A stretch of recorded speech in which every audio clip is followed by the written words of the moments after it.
Hey, Grace Point Church. I'm thrilled to be coming to you today and announce a little bit of something special we're going to be doing.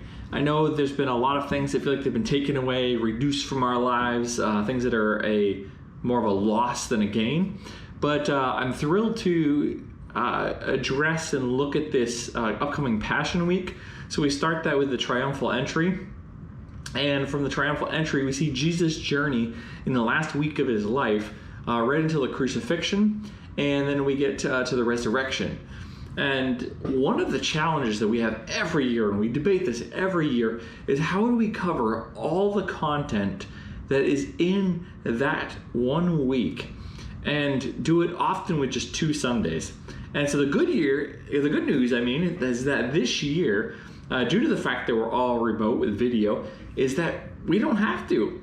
We're going to address a number of the different passages. And so almost every day, starting when you see this video, we're going to have a video posted about once a day, sometimes from different people, looking at some of the key passages that bring us through the Passion Week.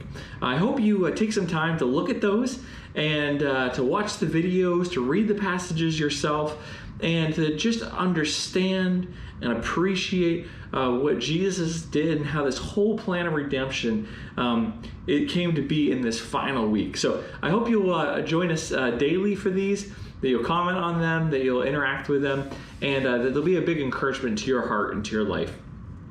And today we're going to start a passage out of Mark chapter 11 and verse 27. And I've got the text right behind me. So Mark chapter 11, Jesus has just come back into Jerusalem. He spent a lot of his ministry on the outskirts of Jerusalem due to persecution and some of the challenges that are presented by the religious leaders. He comes back into Jerusalem, and as he comes back in, he comes into the temple, and once again, for the second time, sees the temple. And the temple is being overrun by money changers, and Jesus comes in and he clears out the temple, and he says, this is not the way it's supposed to be. My Father's house is to be a house of prayer. And so he, from there, heads out a little bit into the outskirts.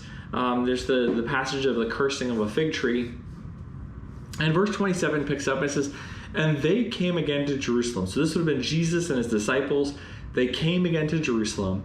And it says, and as he was walking in the temple, the chief priests and the scribes and the elders came to him.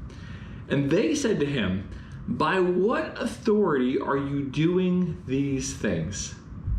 Or who gave you this authority to do them? So Jesus comes back into the temple, and they want to know, the chief priests, the scribes, the elders, they're the ones that are in control of the religious system of the day. And they ask Jesus, how dare you walk into our temple that we're in control of, that we've been orchestrating things?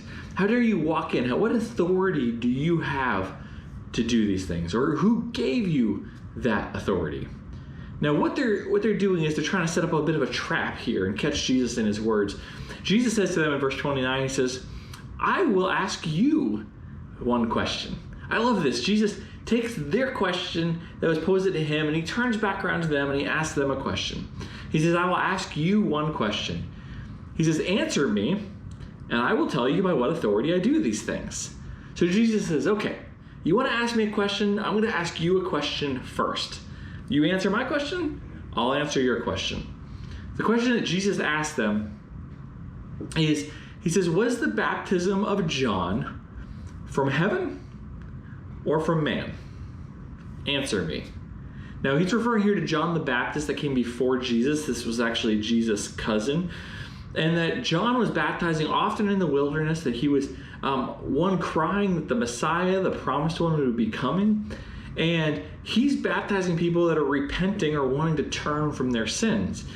And many came out to John and were baptized in the wilderness. The people thought so highly of him, and he was the one that prophesied that Jesus was the one that he had been prophesying about.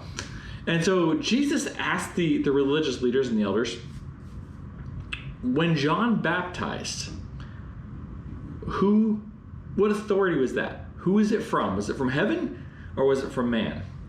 It says in verse 31, they discussed it among themselves. You can kind of picture them turning and they get in a huddle.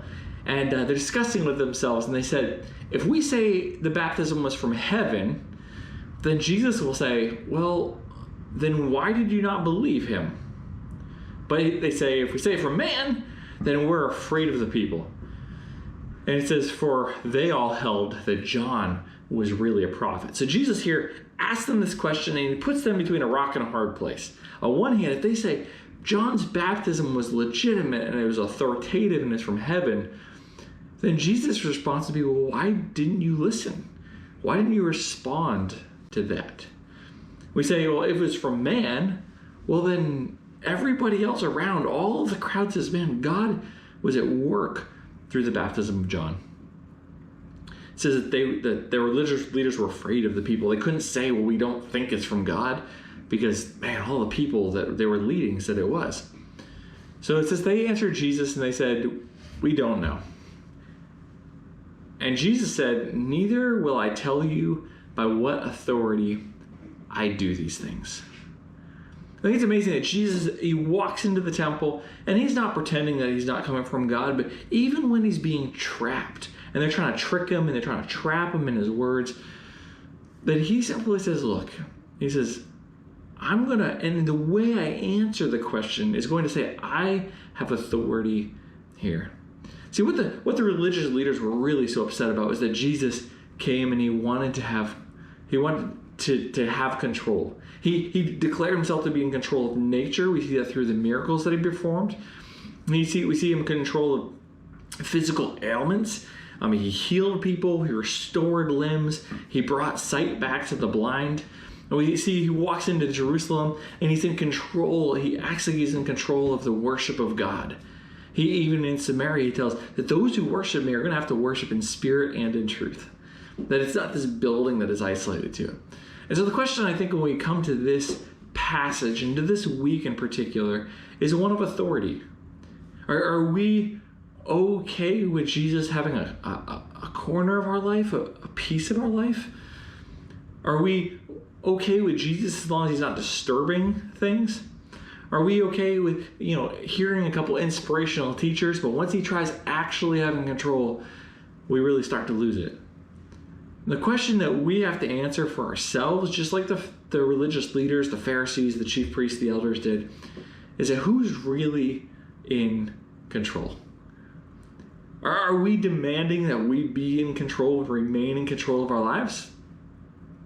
Or are we going to acknowledge that we live under the rule of the King of the universe? And so as we see this becomes a conflict of who holds control. I think a lot of us, myself included at times, feel a little bit out of control right now. There's so many things that we can't do that we want to do. There's so many things that we want to do, like stop with some of this craziness, and we can't do that we feel like control is very elusive and very challenging. But I think instead of it saying, well, we're currently a little bit out of control, is that this is actually just a glimpse into reality.